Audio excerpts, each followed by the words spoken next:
사건의 이면을 읽고 뉴스의 맥을 짚는 방송 경제인사 시사인 팟캐스트에 아주 중요한 역할을 하고 있죠. 자, 2부 경제 왜 그래 코너를 진행하도록 하겠습니다.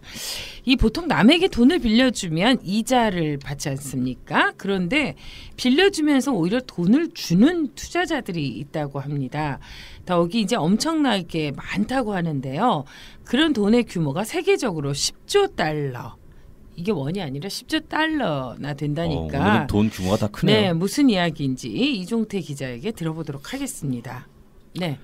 예, 보통 돈을 빌려주면 이자를 받지 않습니까? 그렇죠. 100만 원을 빌려주면 예를 들어서 뭐 10만 원 이자를 받는다거나. 그렇죠. 근데 요새 상당히 많은 투자자들이 예를 들어서 100만 원을 빌려주는데 98만 원만 받기로 하는 거죠. 그런 이자가 어디 있습니까? 그거. 예. 예. 뭐 이렇게 말하면 어디서 알려주세요. 빌릴 수 있느냐라고 물어보시는 그렇죠. 분들이 네. 많을 것 같은데요. 네. 개인들은 그렇게 못합니다. 못하고 단지 이제 세계적인 그 글로벌 펀드들, 이 돈을 가진 투자자들이죠. 이런 펀드들하고 미국이나 독일이나 일본 같은 그 선진국 정부 사이에 네. 이루어지는 일입니다. 아. 다만 문제는 이런 일 자체가 사실 상쾌하거나 재밌는 뉴스가 아니고요. 상당히 불길한 조짐이에요. 그렇죠. 예. 근데 뭔가 이게 영화가 시작될 때 이렇게 약간 분위기를 잡듯이 뭔가 뜬구름 잡는 것 같아요. 100만 원 이자 10만 원이었던데 98만 원으로 이렇게 빌릴 수 있다. 뭐 그런 얘기인지 지금 도대체 잘 모를 수도 있는데 구체적으로 좀 설명을 해주시죠. 알기 쉽게. 네. 예. 그 지난 3월 26일자 파이낸셜 타임스 네. 기사인데요. 제목이 뭔가 하면 네거티브 수익률 국채 규모가 10조 달러를 초과했다. 굉장히 뭐랄까 애매하시죠? 뭔 얘기인지 모르죠. 사실은 애매한 게 아니라 네거티브 수익률 이런 거 이제 일단 밑줄 긋고 이런 거 이제 일단 그거도 체크해야 몰라요. 됩니다. 네, 네. 국채 밑줄자. 네, 그렇죠. 규모가 10조 달러, 뭐 하여간 규모가 네. 10조 달러를 넘어섰다는 건 알겠는데 네거티브 수익률 일단 여러분 체크해 놓으시고요. 국채 이런 단어 이제 하나하나 짚어가도록 하겠습니다. 예, 이게 어차피 그 사실 우리가 채권 시장 사실 채권에 대해서 말은 많이 들어봤지만 잘 모르지 않습니까? 그렇죠. 그런데 이 어차피 좀 전에 그 용어들을 설명하려면은 사실 채권 시장에 대한 이야기를 좀 해야 될 것 같습니다. 그렇죠. 네. 그리고 물론 약간 복잡한 이야기가 나올 텐데 네. 그럼에도 불구하고 채권에 대해서 아시면은 이 경제 신문이나 이제 경제 관련 뉴스에서 나오는 많은 이야기들을 알 수 있거든요. 그렇죠. 저도 이 채권만 나오면 조금 이렇게 읽다가 주춤했거든요. 예, 그래서 오늘 또 경제 인사를 시작한 일에도 가장 중요한 대목이군요. 예, 그래서 네. 뭐 조금 까다로우시더라도 나름대로 쉽게 설명하려 노력을 할 테니까요. 네네네, 알겠습니다. 잘 들어주시면 마음의 감사하겠습니다. 준비가 되었습니다. 네, 선생님. 네, 예. 그럼 이제 시작하도록 하겠습니다. 채권. 네. 그 국채는 그 채권의 일종이죠. 네. 국가가 발행하는 채권입니다. 그러면 일단 채권이 뭔가부터 살펴볼 필요가 있습니다. 그렇죠. 채권은 누가 누구에게 돈을 빌려줬다라는 정서입니다. 예를 증서. 들어서 정서. 네. 죄송합니다. 우리가 그게 잘 정말 안 돼요. 팍팍해. 지금 어려운 거 공부하고 있던 데잖아. 지금 그런 거 할 시간 없어요. 빨리 네, 하세요. 알겠습니다. 예, 뉴스의 맥을 끊는 기자야. 그래서 지금 차영석 씨를 언급할 네. 생각입니다. 아, 그래요. 예를 들어서 이종태가 네. 저죠. 네. 1만 2천 원짜리 채권을 네. 1년 만기로 발행해서 네. 차영석에게 팔았다라고 하면은 네. 제가 채권을 판 거 아닙니까? 그렇죠. 이건 무슨 말인가 하면 이종태가 빌렸다는 이야기입니다. 그렇죠. 그렇죠. 채권을 팔았다. 돈을 빌렸다. 차영석 씨가 저한테 돈을 빌려준 거죠. 그렇죠. 돈을 주고 그걸 샀으니까. 예, 그렇습니다. 네. 그런데 차영석 씨가 이종태의 채권을 1만 2천 원으로 산 건 아니에요. 1만 원으로 샀습니다. 실제로 저한테 빌려준 돈은 10,000원입니다. 아. 다만 저한테 1만 원을 빌려주면서 네. 약속을 한 거죠. 내가 1년 뒤에 이 채권을 가져갈 테니까 너한테 1만 2천 원을 다오 라고 하는 겁니다. 저는 그걸 수락하죠. 그렇죠. 예, 그것으로서 이 채권 계약이 성립이 된 겁니다. 자, 여기 참고로 그럼 차영석 씨가 네. 1년 연간 수익률은 얼마죠? 20%죠. 20%죠. 그렇죠. 10,000원을 저한테 빌려주고 그렇죠. 말하자면 제가 발행한 채권을 사고 2,000원을 더 받기로 했지 않습니까? 그렇죠. 그렇죠. 고수익이네요. 예. 그래서 맞습니다. 엄청나게 바가지를 씌우고 있는 거예요. 네, 네. 그래 이렇게 채권에는 언제 얼마를 돌려준다라고 제 명의로 쓰여져 있습니다. 네, 네. 그리고 여기도 중요한 거는 제가 아까 채권을 가져오면은 12,000원을 드려야 되지 않습니까? 그렇죠. 그렇죠. 이 12,000원이 만기 상환금인데 만기 상환금. 예.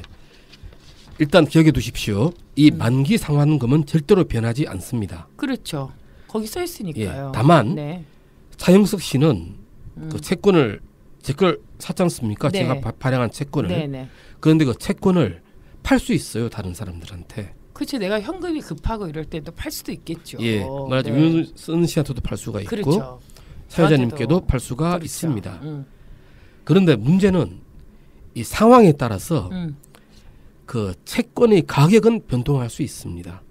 그러니까 채권의 가격이라는 게 만기 상환금이랑 같은 건 아닌 거죠? 아니죠. 네. 원래 10,000원이었으니까. 네. 아까 차영석 씨가 저한테 네. 10,000원 주고 샀으니까. 네, 맞아요. 채권을 사지 않았습니까? 네. 그게 채권의 가격이죠. 네, 네, 그렇죠. 네. 말하자면 그 채권을 입수할 때 얼마나 돈을 받는가라는 게 일단 얼마나 돈을 주는가 그렇죠. 채권을 사기 위해서 그러니까 어쨌든 저는 10,000원에 산 거고 예. 제가 윤원선 씨나 그 최강기 사회자한테는 9,500원에 팔 수도 있고 1,500원에 팔 수도 있다는 말이잖아요. 예. 채권 그러니까 가격. 둘 사이엔 그렇습니다. 또 새로운 거래가 생기는 거죠, 이제. 예, 네. 그래서 이제 이 채권 가격이란 개념을 또 유념해 주시고요. 네. 그런데 어느 날 이종태가 드디어 네. 잘린 겁니다. 회사에서. 망한 거죠. 예. 잘리는데 네. 차영석 씨가 충격을 받는 거죠. 그렇죠. 왜냐하면은 아니 가뜩이나 믿지 못할 놈인데 그렇죠. 덤덤은 개뿔 덤덤인데 이제 겸동은 끝이지 그때부터. 개뿔덤덤 초조와 불안으로 가뜩이나 걱정과 근심으로 네. 가뜩이나 믿지 못할 놈인데 돈을 못 벌게 된 거 아닙니까? 아니 욕 그러면은 나와. 네. 12,000원이 얼마나 큰 돈인데 그렇죠. 얘한테는 정말 그 돈을 못 받게 된 거죠. 커피 한 잔 살 때도 부들부들 떠는데 네. 그래서 10,000원이라도 건질라고 본전 이제 윤호선 씨한테 제안을 하는 겁니다. 그렇죠. 이거 10,000원에 사가지 않을래? 그거 저 이종태가 12,000원 준대. 근데 윤호선 씨도 이 양반 똑똑한 사람 아닙니까? 안 속는 겁니다. 아니 이종태 잘렸는데 웬 소리야? 게다가 쟤를 믿을 수 있어?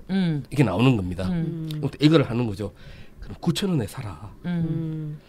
그래서 윤호선 씨가 가면 생각을 해보니까 뭐 또 알 게 뭡니까? 이종태가 뭐 복직을 한다거나 줄 수 있을지도 모르죠. 게다가 그 경우에는 사면은 이종태가 주면 대박 치는 거 아닙니까?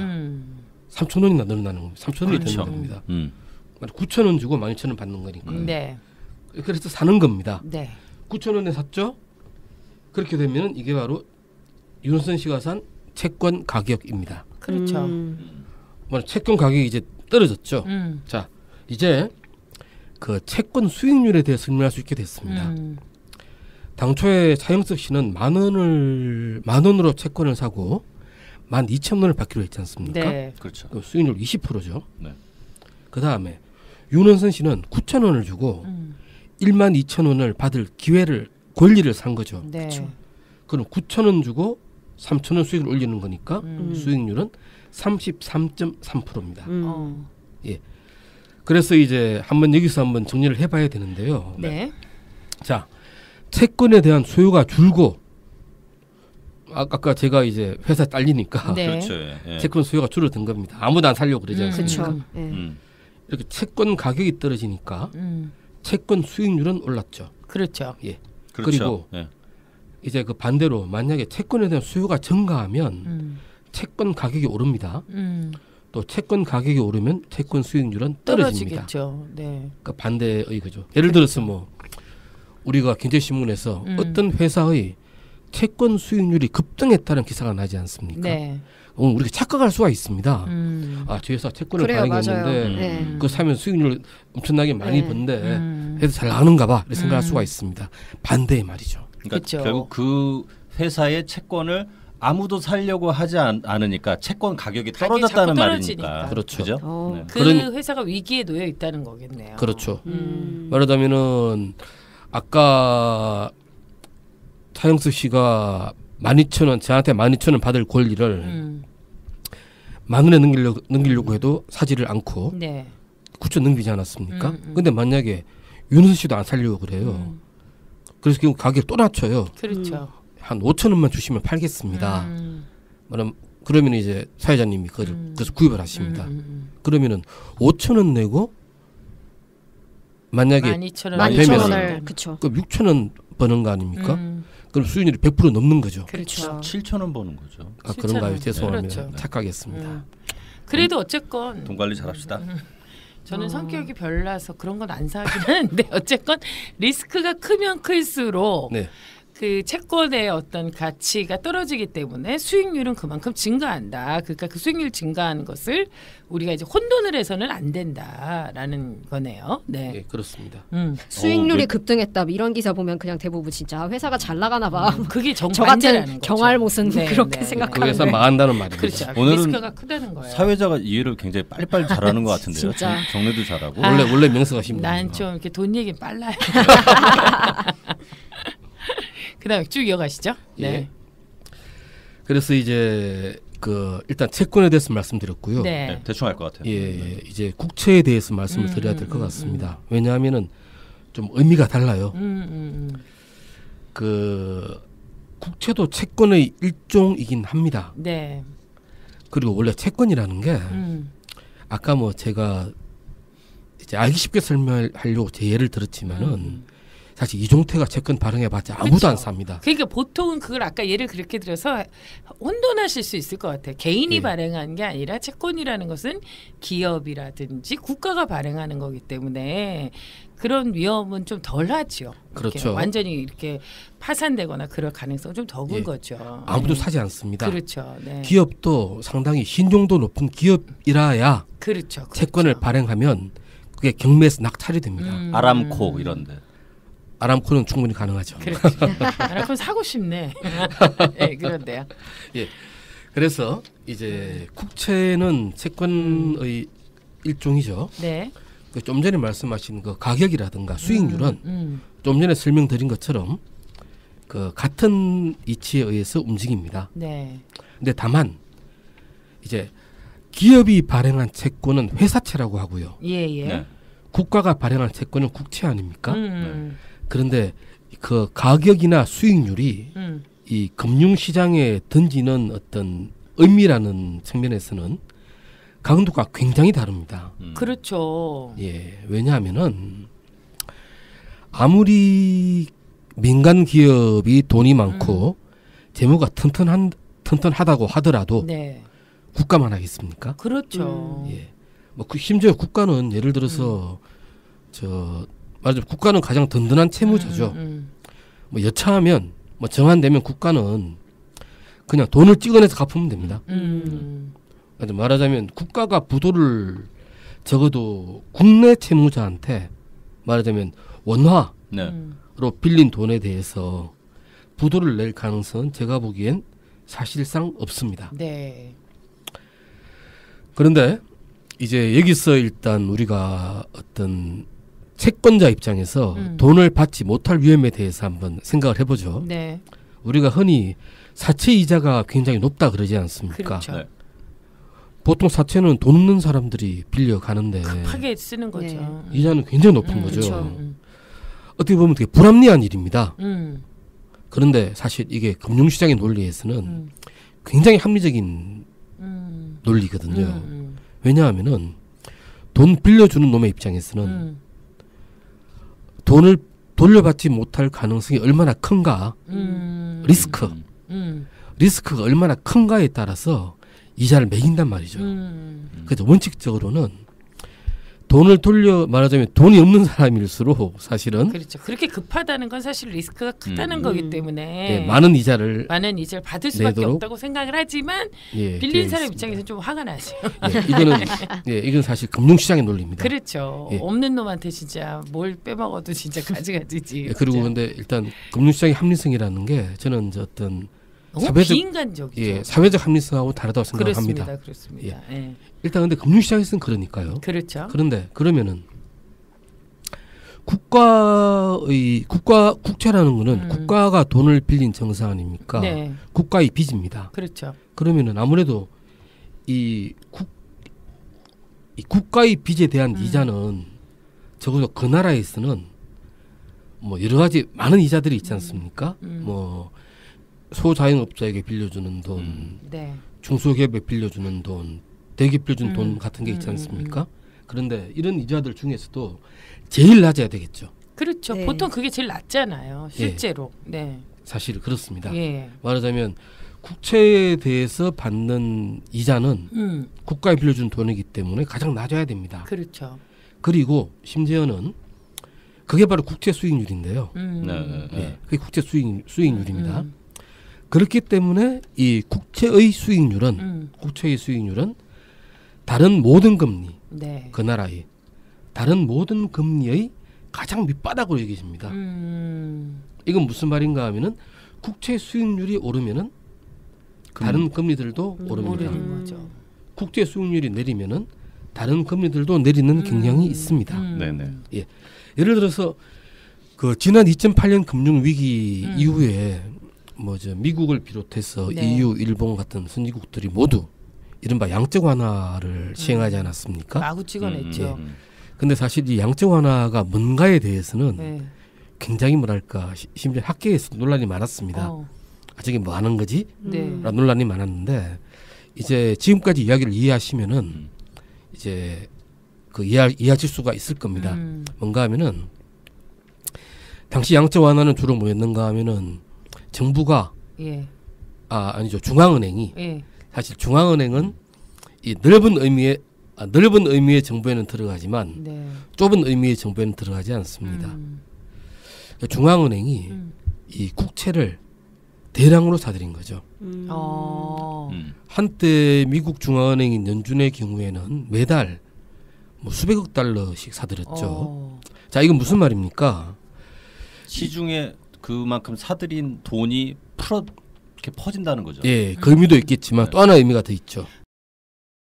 중앙은행이 국채를 엄청나게 사들이면은 네네. 시중에서는 네.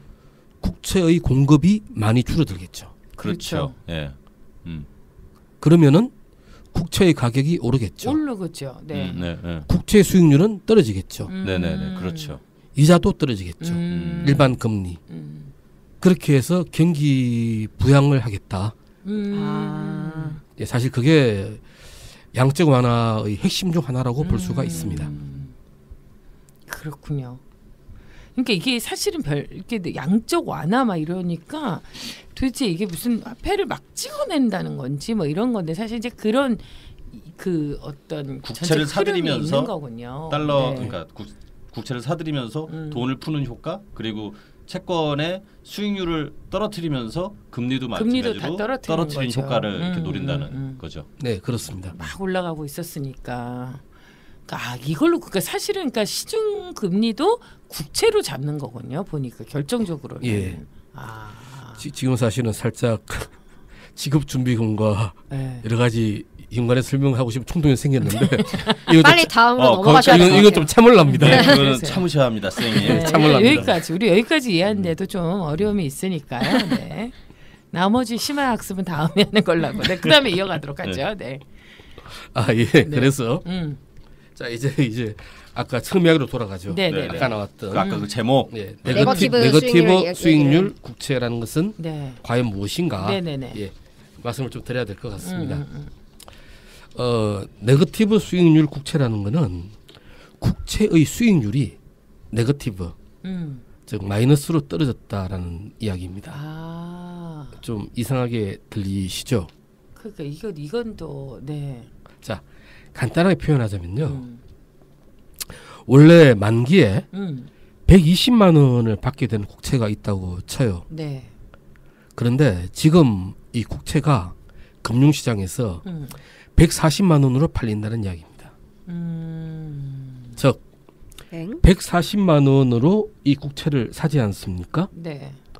그런데 이 사람이 그 국채를 다시 팔지 않고 만기까지 그대로 가져가면은 120만 원밖에 못 받는 겁니다. 그거 완전 마이너스네요. 예, 마이너스 20만 왜 이러는 원이죠. 거죠? 수익률은 마이너스 14.3%밖에 안 되는데 아주 거대한 글로벌 펀드들이 지금 이런 거래를 하고 있어요. 왜요? 그렇다면 이게 이 시장 경제가 좋지 않기 때문에 국채를 일단 사들이는 거 아닌가요? 예. 예, 아주 정확하게 보셨습니다. 네. 사실 이거는 완전 바보 같은 투자 아닌가요? 진짜? 예, 바보 같아 보이지만 일단 마이너스 때 원래 주식 고수들은 마이너스 때 사두는 거거든요. 맞나요, 저게? 예, 사실 글로벌 펀드들로서는 네. 굉장히 합리적인 선택일 수가 있어요. 그러니까요. 왜냐면 국가는 부도날 일이 없잖아. 그렇죠. 네. 그래도 투자의 귀재신 건가요, 지금? 그러니까 내가 안 해서 그렇지. 사회자님. 그러니까 지금 이렇게 민간 사이드에서 놀 게 아니고 그러니까. 정부 사이드로 가야 되는 분이야 이분은. 네, 일단 한 번 더 설명 좀 해주세요. 네, 저는 언뜻 예. 잘 이해가 안 되는데. 예. 일반적으로는 이 채권도 그렇고요. 또 투자자 입장에서 말씀드리겠습니다. 채권도 그렇고 특히 국채 같은 경우에는 네. 이 큰 수익률을 올리기 위해서 투자하는 상품이 아닙니다. 사실 아까 말씀드렸지만 가장 든든한 채무자가 국가이기 때문에 네. 국가에게 돈을 빌려주면서 큰 수익을 얻을 수는 없는 거죠. 근데 그럼에도 불구하고 국채가 굉장히 좋은 투자 대상일 수가 있습니다. 맞아요. 어떨 땐가 하면은 굉장히 경기가 불안할 때. 나쁠 때. 네, 네. 말하자면 뭐 다른 투자에 있다가 원금까지 날릴 필요가 있을 때. 네네. 그럴 때는 그런 위험이 있을 때, 클 때, 위험이 클 클 때는 예. 국채를 사서 국채를 사면 일단 원금은 보장되니까요. 그렇죠. 원금이 보장된다기보다 아까 위에는 원금 보장 안 됐죠. 보장된다기보다는 미리 어느 정도 손해 본다는 것을 찍을 수 있지 예측할 수 않습니까? 있잖아요. 네, 네. 예측할 수가 있고 사실 안전 자산인 거죠. 그렇죠. 그래서 근데 이제 문제가 이게 사실은 무서운 이야기인 거죠. 이렇게 국채에서 마이너스 수익률이 그렇죠. 난다는 게요. 그건 돈이 있는 사람들한테 투자를 할 수 있는 사람들이나 그런 게 그걸 또 다른 투자의 대상으로 생각하고 돈을 벌 수 있는 계기가 되지만 일반 사람들 우리 같은 이렇게 이런 시민들이나 이런 사람들에게는 극도의 불안한 상태가 아니겠어요 지금. 그렇습니다. 네. 예컨대 투자자들 입장에서는 만약에 앞으로 경기가 좋을 거라고 전망을 하면 이 사람들이 국채를 안 산다는 겁니다. 그렇죠. 말하자면 뭐 주식도 있고 그렇죠. 파생 상품도 있고 원자재도 있고 말하자면 경기가 좋을 때 물론 위험이 크지만 아주 크게 수익을 올릴 수 있는 상품들이 있습니다. 네. 그런데 그걸 안 사고 국채를 사는 겁니다. 자, 그다음 또 중요한 게요. 이 국채 가격에 영향을 미치는 두 가지를 말씀을 드릴게요. 네. 자, 만약에 앞으로 투자자들이 앞으로 경기가 좋아질 거라고 예상을 하면은 어떻게 되는가 하면 자, 물가가 오릅니다.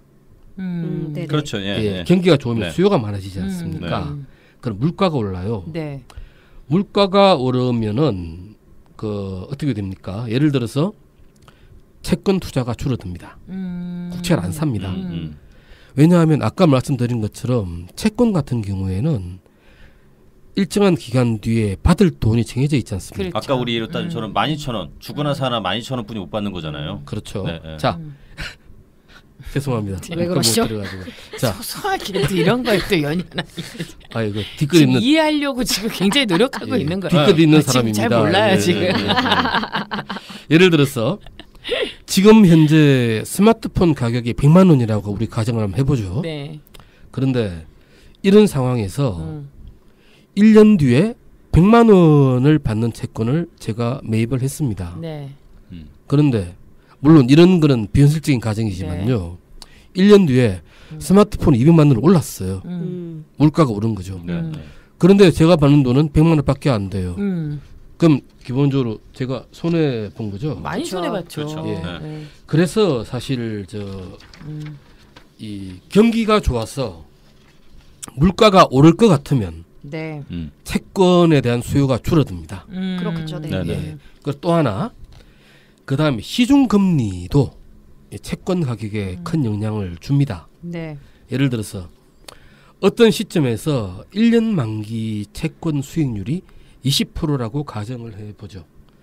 지금 채권을 100만 원에 사면은 1년 뒤에 120만 원 받는다는 거 아니겠습니까? 그렇죠. 그렇죠. 그런데 같은 시기에 은행 금리도 20%라고 일단 우리가 한번 가정을 해보죠. 예. 말하자면 이 사람은 은행에 예금을 하나 채권을 사나 똑같은 겁니다. 네네. 그렇죠. 수익이. 그런데 그렇게 산 다음 날 불행히도 은행 금리가 30%를 올라버렸어요. 네. 그럼 이 양반은 어떻습니까?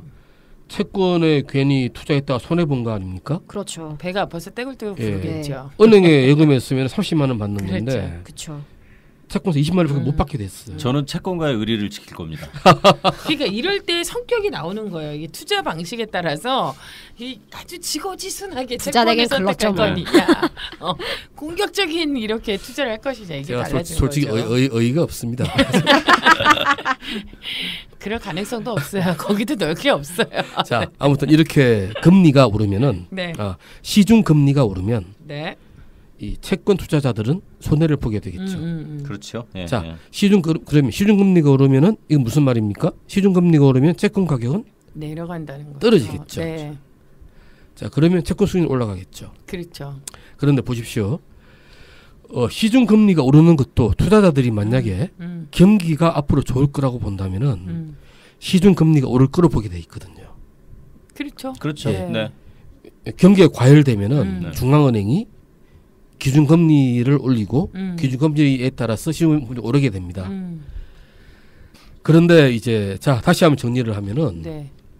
경기가 좋다고 예상이 되면 시중 금리와 물가가 오를 것으로 보통 예상이 됩니다. 그렇죠. 네. 네. 그렇게 되면은 채권 가격이 떨어지고 떨어지고 채권 수익률을 올라가고 오를 것으로 보는 겁니다. 네. 근데 지금 그 반대 현상이 일어나고 있는 거죠.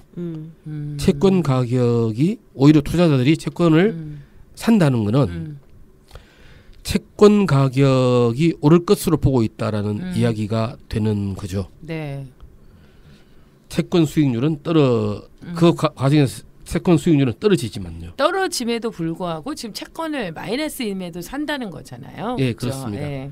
그러니까 시장 경기가 그만큼 좋지 않을 어렵다. 것으로 전망한다, 예측하고 있다라는 게 지금 이제 그 이야기의 맥락을 짚어보면 그 얘기 아닐까요? 예, 그렇습니다. 예컨대 국채 가격이 심지어 그 만기 상환금 이상으로 올랐다. 네. 이건 또 무슨 말인가 하면은 국채 수익률이 네거티브로 돌아섰다가 되겠죠.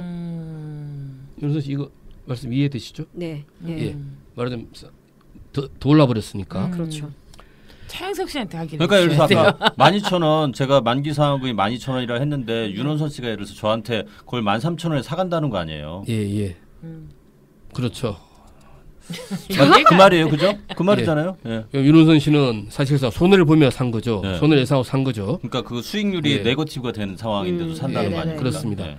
이렇게 국제 수익률 네거티브가 됐다라는 거는 사실 투자자들이 이후 경기 전망을 극도로 나쁘게 보고 그렇죠. 있다는 의미거든요.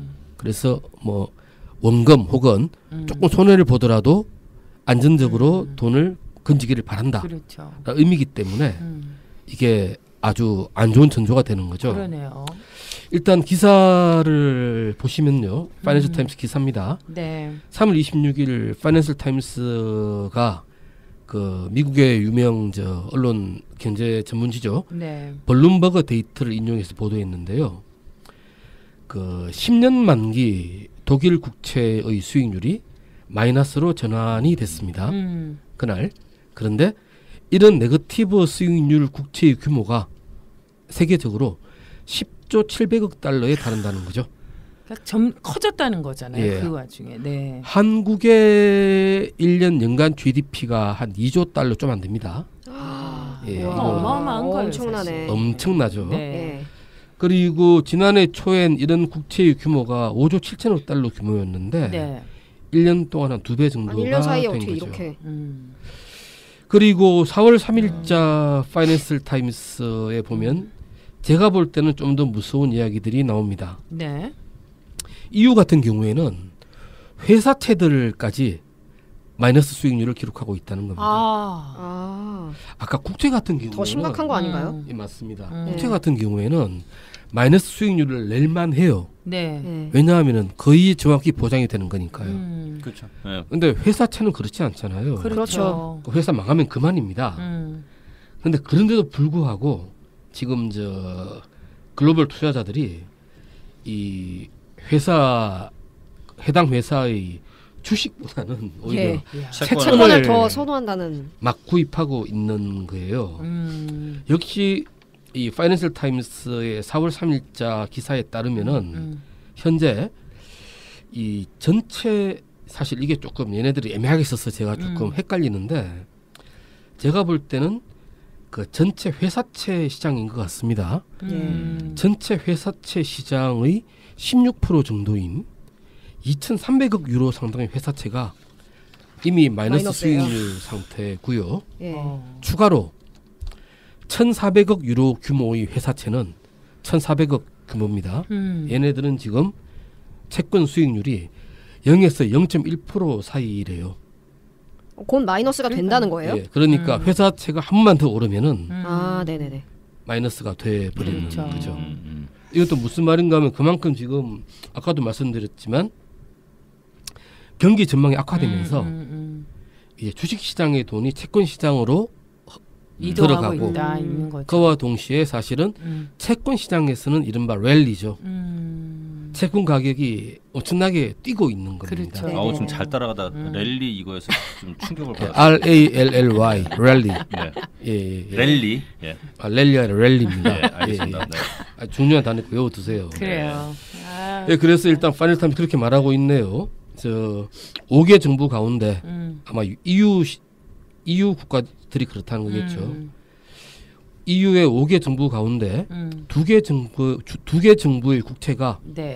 마이너스 수익률인 상황에서 회사채까지 마이너스 수익률이 많아지고 있다. 그렇군요. 그래서 혹시 이러다가 유럽이 일본 스타일의 장기 불황에 빠지는 거 아닌가라고 우려를 했습니다. 그렇군요.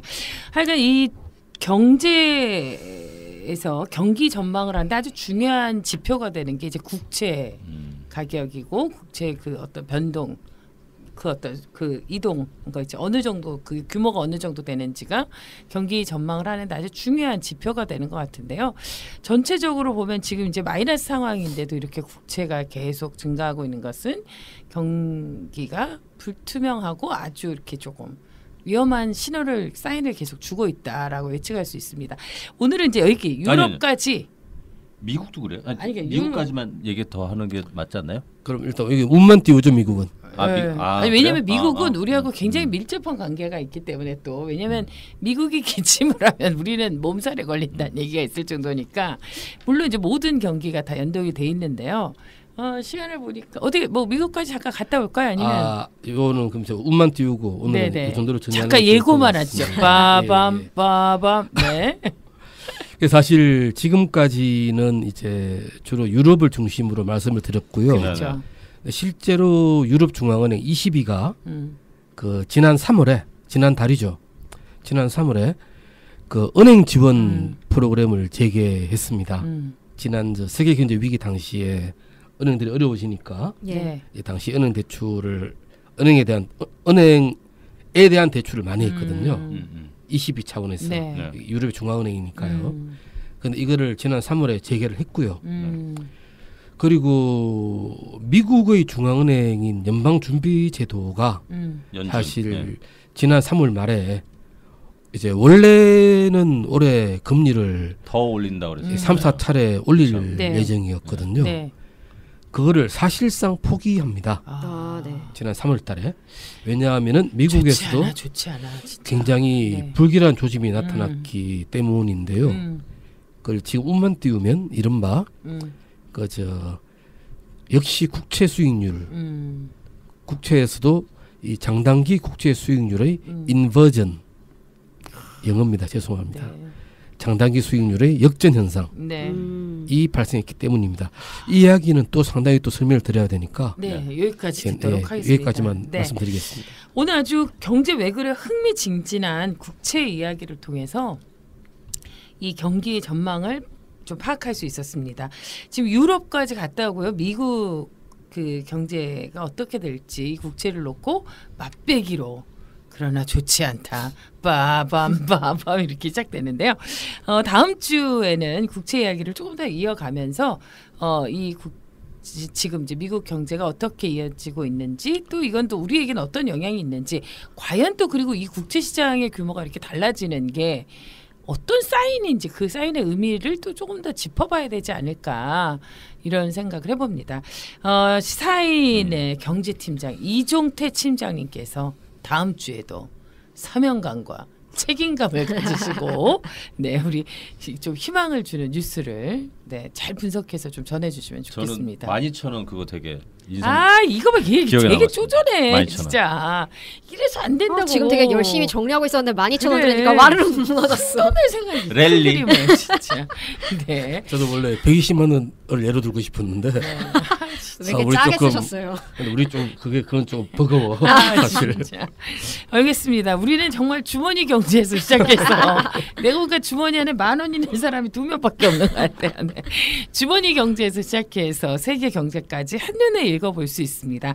시사인에서 함께하는 경제 인싸 여러분 이 팟캐스트를 들으면서 공부가 된다는 분도 있고 정말 이 경제에 대해서 새롭게 이해한다는 그 눈을 틔웠다는 분인데요. 제 얘기인 것 같습니다.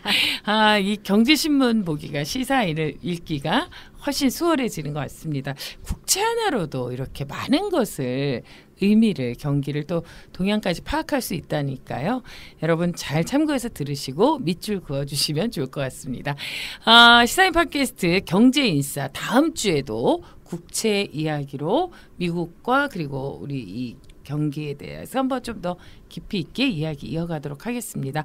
오늘도 함께해 주신 여러분 고맙습니다. 고맙습니다. 화이팅! 감사합니다.